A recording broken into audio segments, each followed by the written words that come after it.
both in person and online.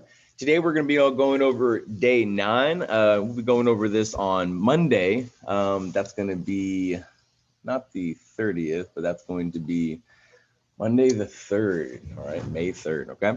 We'll be testing on Thursday, so we're almost the final part here, guys. But anyway, day 9 is going to be covering organisms and the environment. Oh, I am muted.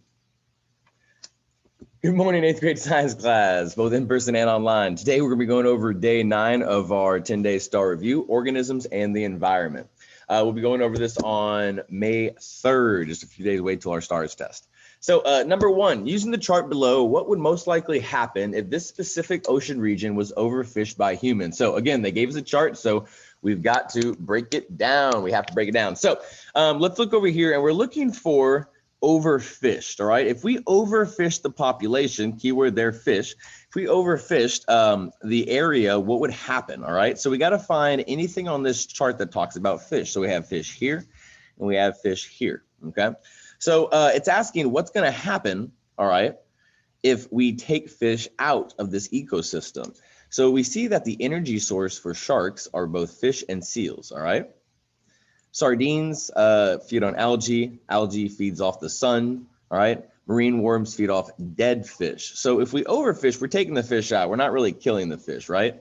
So it's probably not going to be marine worms. It's not going to be algae. It's not going to be sardines, okay? We're going to be looking at the shark population because it's going to struggle if it only has seals to eat if we take out all the fish, all right? So number A, decrease in amount of algae. No, that can't be correct.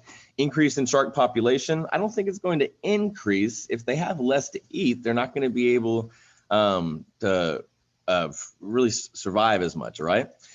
Decrease in activity of marine worms, all right? So if there's not fish dead on the sea floor because we're taking all of them out, all right, then your marine worms, all right, aren't gonna have anything to feed off of. So you're going to see a decrease in the amount of marine worms that you see.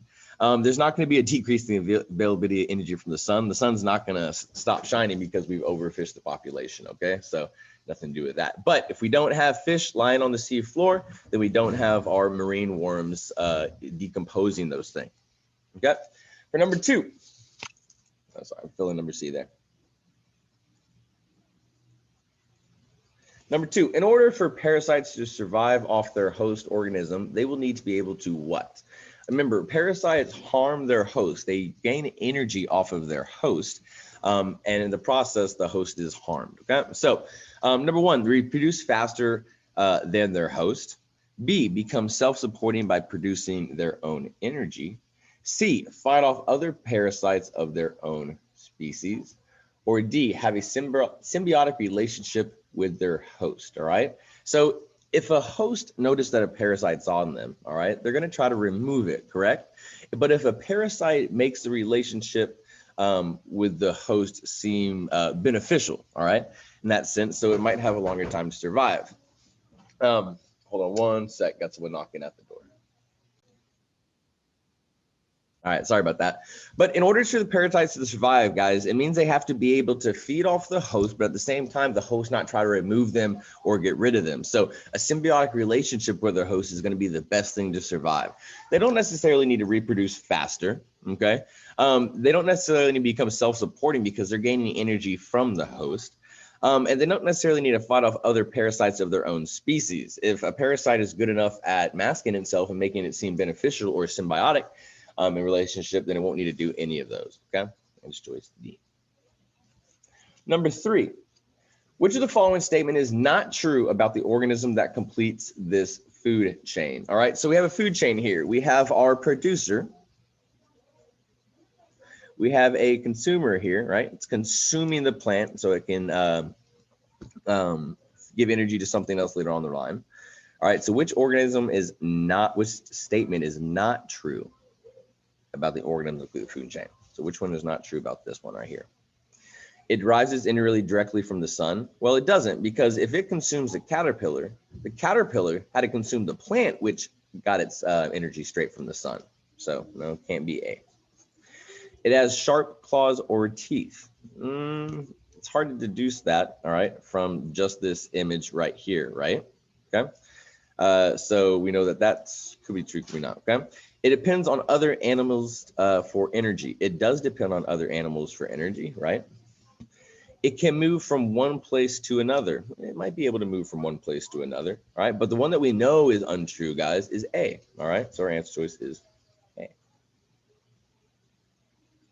Sorry, I should have put the X over here because we know it's untrue, right? Even if you're not sure about that, because we're not sure, right? We know that this one is not true. Okay. Number 4, which does not describe a predator-prey behavior. Okay, remember, a predator, all right, hunts the prey. A predator has to consume the prey for its energy. Dolphins work in a team to round up a school of fish, all right? They're going to be working in a team, all right? They are going to be the predator here, and the fish are going to be the prey. And an eagle soaring above a field looking for a mouse, all right? An eagle is going to consume a mouse, okay? A polar bear walking on the sea ice searching for a seal. Well, a polar bear is going to, all right, try to kill and eat a seal. A barnacle attaching itself to a whale. A barnacle does not consume a whale. A whale does not consume a barnacle. That's going to be a symbiotic relationship between the two, all right? All right, so that's the only one that's not true. Make sure you circle the not part. Okay, good. Number 5. In a rainforest, giant trees normally live for hundreds of years. However, when they do die and fall to the ground, hundreds of seedlings will compete to take its place. What adaptation is most necessary for a young tree to mature in this environment? All right, so for number 9, it's talking about a rainforest, and we know rainforest has giant trees. So that's a key word there, guys, giant trees that normally live for hundreds of years. However, when they do die and fall to the ground, all right, the hundreds of seedlings will have to compete to take its place. So what does a seedling have to do in order to survive in this environment? Well, if it has to get above these giant trees, that means it has to grow up rapidly, right? It has to grow up vertically so it can get the sunlight. There's plenty of water in the rainforest, guys, but there's competition for the sunlight, right? So that's why you have things, that's why you have the canopy, rich canopy of lush plant life that's had to fight its way to the top in order to survive, right? So we look at A, and that could be a good choice, but we still got to check B, C, and D to make sure. Ability to establish deep root systems, not so much because, or growing at a slow, steady rate, not necessarily because though deep roots are important, all right, not a whole lot of wind in the rainforest is going to knock those trees down. C, the ability to retain water to survive in drought conditions, not a lot of droughts happening in the rainforest, okay? And then the ability to grow narrow, small leaves. Well, they're actually going to need large leaves in order to capture more sunlight, all right? So A is our best answer choice. Number 6, every spring an ecologist records several environmental measures as it's looking for a relationship to the deer population in a state park. Using her data below, what generalization can you make? So we're looking at the year 2010 to 2012. We see that the population was pretty high in 2010. It dipped down pretty low, less than half, and then it started to spike back up. We also noted that a temperature change here. At 74 degrees, it was a good population, but at 69 degrees, population was still able to strive.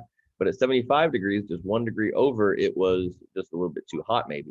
But when we look at the annual rainfall, this is the biggest difference. You notice that the 40 inches of rainfall was the highest amount, had the highest population of deer. 14 inches is the lowest amount, had the lowest population of deer, all right?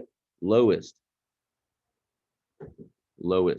population and lowest rainfall. And then our right in the middle, we have our population right in the middle. So we can see a trend happening with rainfall, all right, and population, okay?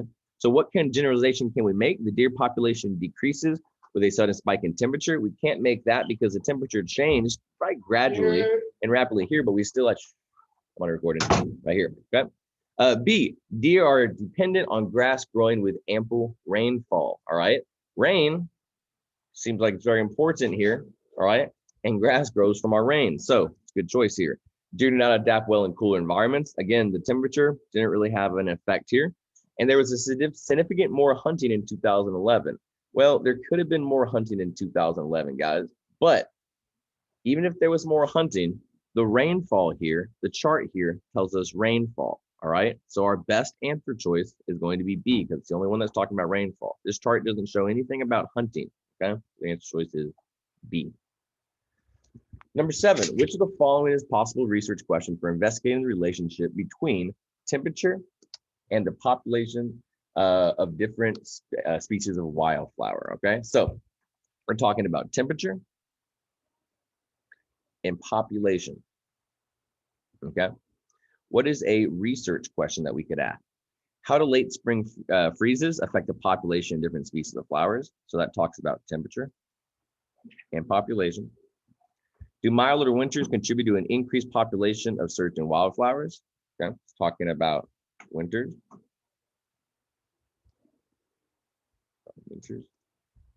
And our population. Both A and B are suitable questions, or neither A and B are suitable questions. Well, A talks about population and temperature, and B talks about population and temperature. So it can't be D, we have to go with C. Both A and B. Remember, guys, if they're going to throw one of those at you, it's always a good chance they really want you to think about the answer choice. I'm not saying it's always that answer choice. It's not. They really want you to think about it if they're throwing a neither A or B or either A or C or any of those, okay? A geneticist is investigating how a new species of tomato plant may be able to survive in different soil composition. In his experiment, what factors will be his variable? Remember, a variable is something that you're going to change, okay? And he's investigating how new species of tomato plants will survive in different soil compositions, okay? So he's doing a new species of tomato, one species of tomato plant in different types of soil. So what is he changing in this experiment? He's going to be changing the soil composition. If he changes the amount of water, he's going to screw up his experiment. That needs to be controlled. If he changes the amount of sunlight, that's going to screw up his experiment because that needs to be controlled. If you change all the amounts, you're never going to know if there was any change based on the soil composition, okay? Not all of the above, all right? A.